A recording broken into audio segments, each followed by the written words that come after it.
Chłopie, ty myślisz, że my robimy ci reklamę? Właśnie robimy ci wstyd.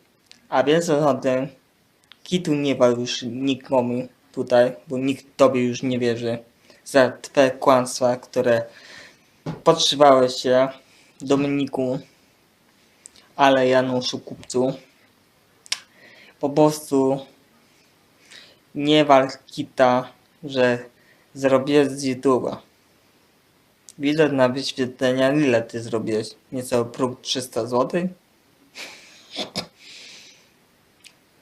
To jest właśnie śmiech na sali, chłopie. Jakby jako ludzie jeszcze nie widzieliście, to obecnie pośmiejcie się z niego ogólnie. Philipsa. Tak zachowuje się jak mały dzieciak, który pierwszy raz dostał żelazko Philipsa, pierwszy raz.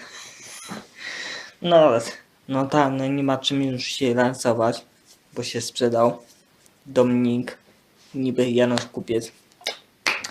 No właśnie, to jest to, że po prostu teraz próbuje się podniecić, jak dziecko małe.